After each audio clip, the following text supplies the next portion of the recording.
1.1,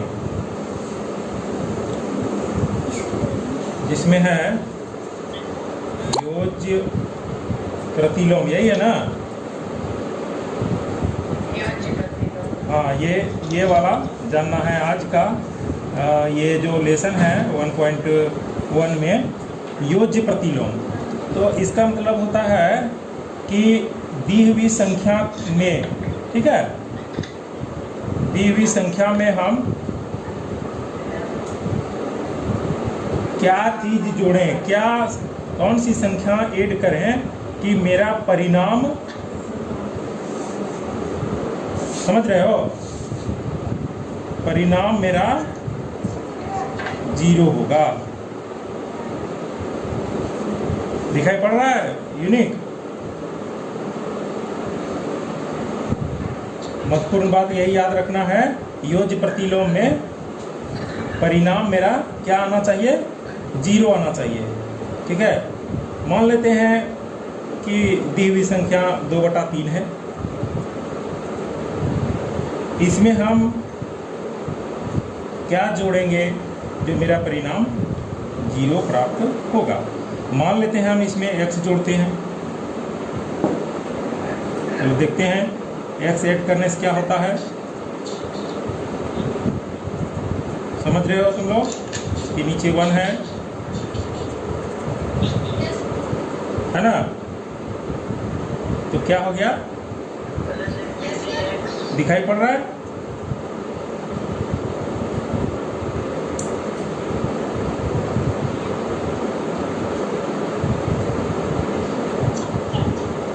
तो यह जो है हम लोग इसको करके देखते हैं कि किस तरह से x का वैल्यू निकलता है।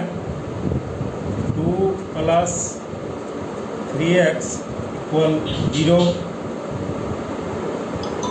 3x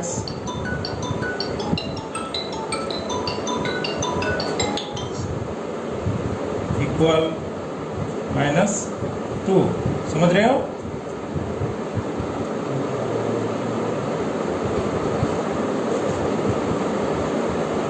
अब x का वैल्यू हम लोग निकालते हैं, क्या हो जाएगा? -2/3,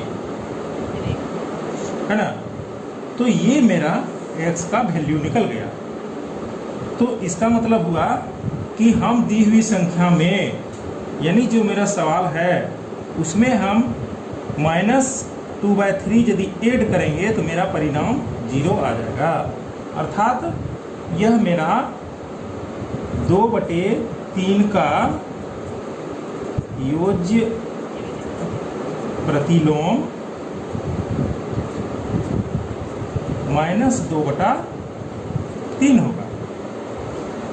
चलो हम लोग इसको वेरीफाई करते हैं कि क्या यह सही मेरा परिणाम निकला है या नहीं, इसको जांच करेंगे। मेरा 2/3 में हम -2/3 को ऐड करके देखते हैं क्या परिणाम आता है।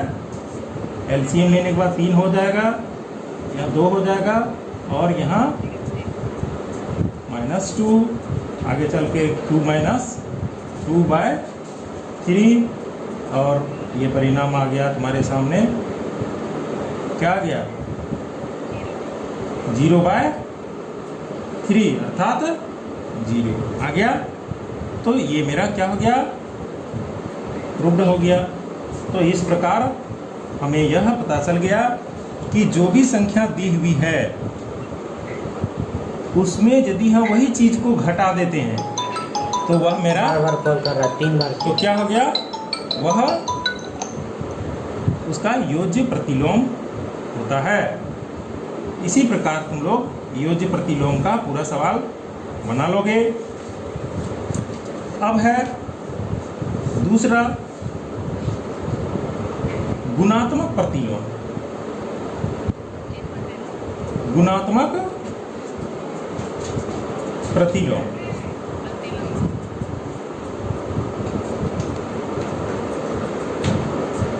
गुणात्मक प्रतिलोम में परिणाम एक होता है। गुणा करने पर, गुणात्मक यानी अभिष्ट संख्या को नहीं, अभिष्ट संख्या के साथ कोई ऐसा संख्या हम गुना करेंगे तो मेरा परिणाम क्या आना चाहिए? 0 होना चाहिए। जिस प्रकार योज्य प्रतिलोम में अभिष्ट संख्या के साथ जोड़ने पर हमें 0 प्राप्त होता है, लेकिन गुणात्मक प्रतिलोम में हमें गुना करने के पश्चात हमारा परिणाम 1 आना चाहिए। ये इसका सिद्धांत है। गुणात्मक प्रतिलोम का दूसरा भी नाम है व्युत्क्रम। क्या नाम है? व्युत्क्रम नाम है। ठीक है, तो चलो इसके लिए हम लोग एक उदाहरण लेते हैं। मान लो 2/5, इसका हम लोगों को व्युत्क्रम निकालना है या गुणात्मक प्रतिलोम निकालना है। तो क्या हम गुना करें कि मेरा परिणाम 1 होगा? तो देखते हैं, मान लेते हैं हम x गुना करते हैं, क्या हो जाएगा? 2x/5 = 1। क्रॉस मल्टीप्लिकेशन करेंगे, 2x = 5, x = 5/2। क्या निकल गया मेरा? ठीक उसका व्युत्क्रम निकल गया, यानी ठीक उसका अपोजिट निकल गया। जो मेरा अंश था वह हर बन गया और जो हर था वह अंश बन गया। ये मेरा गुणात्मक प्रतिलोम कहलाता है। चलो देखते हैं कि किस प्रकार यह परिणाम 1 देता है। 2/5 मेरा था प्रश्न, और गुणात्मक प्रतिलोम में हमारा आंसर आया है 5/2। गुना करेंगे हम 5/2। देख लो इसको, 5 कट गया और 2 और 2 कट गया और परिणाम मेरा क्या आ गया? 1 आ गया। तो ये हो गया मेरा जांच हो गया। क्या हो गया? जांच हो गया। हम इसे प्रूफ कर लिए कि हमें हमारा जो परिणाम है गुणात्मक प्रतिलोम में ठीक उसका उल्टा हो जाता है। जो संख्या दी हुई है उसको हम पलट देंगे। सामान्य शब्दों में हम बोल सकते हैं कि अंश को हर बना देंगे और हर को अंश बना देंगे तो मेरा गुणात्मक प्रतिलोम निकल जाएगा। समझ गया?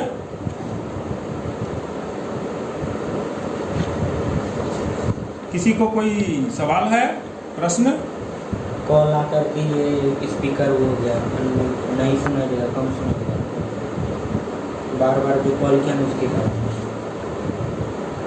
ये फोन पे सुनाई देगा, आप लोग का आवाज नहीं सुनते।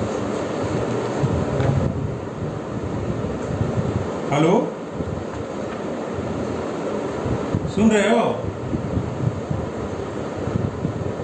और ये साउंड बंद कर लिए है, स्पीकर ऑफ कर दिया है।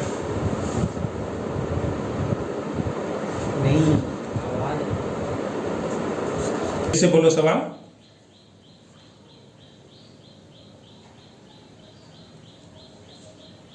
1/1/8 यही ना है?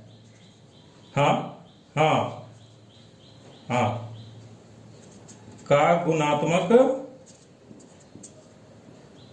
ओ ये माइनस है। अच्छा, -1/1/8 का गुणात्मक प्रतिलोम 8/9 है। हाँ, अच्छा है या नहीं है ये हमें जांच करना है। चलो देख लेते हैं। इसको हम लोग पूर्णांक तोड़ेंगे, ठीक है? तो क्या हो जाएगा? -9/8 हो जाएगा। हो गया है ना? तो गुणात्मक प्रतिलोम में हमें, गुणात्मक प्रतिलोम में मेरा क्या होना चाहिए? परिणाम क्या आना चाहिए? परिणाम अभी मेरा क्या आना चाहिए? नहीं नहीं, उल्टा तो हम करेंगे, लेकिन रिजल्ट मेरा क्या आना चाहिए जी? 1 आना चाहिए ना। अच्छा, तो मेरा ये दिया हुआ है, तो हम इसको डाल करके देखते हैं कि मेरा परिणाम 1 आता है या नहीं, इसीलिए ना जांच होगा। ठीक है, गुना कर लेते हैं 8/9। ठीक है, गुना करेंगे ये 8 8 कट गया, तो ये कट गया तो क्या आ गया, मेरा रिजल्ट क्या आया, -1 आया। लेकिन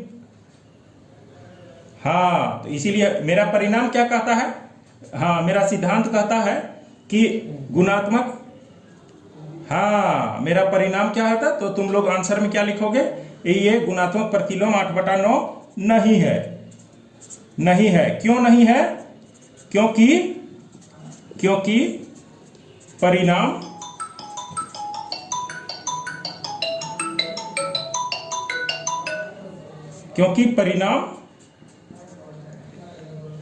परिणाम मेरा 1 नहीं है ना। तो हमको परिणाम क्या चाहिए, परिणाम हमको 1 चाहिए, है ना। हाँ 1 जब भी बोला जाता है, तो समझ लिया जाए कि वह प्लस में ही है।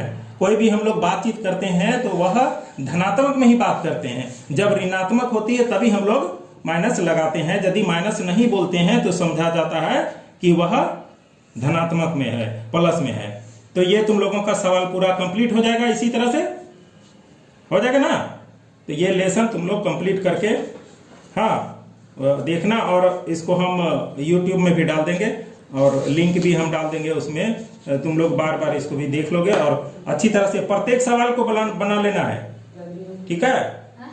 कल हम देखेंगे, तुम लोग कॉपी वहां उल्टाओगे, हम देख लेंगे सबका कि कौन बनाया नहीं बनाया। हाँ, और किसी को कोई कंफ्यूजन हो तो हमको बोलना, या मेरा उसमें लिख देना, व्हाट्सएप में भी दे देना कि ये नहीं बन रहा है, उसको लिख देना क्वेश्चन, है ना।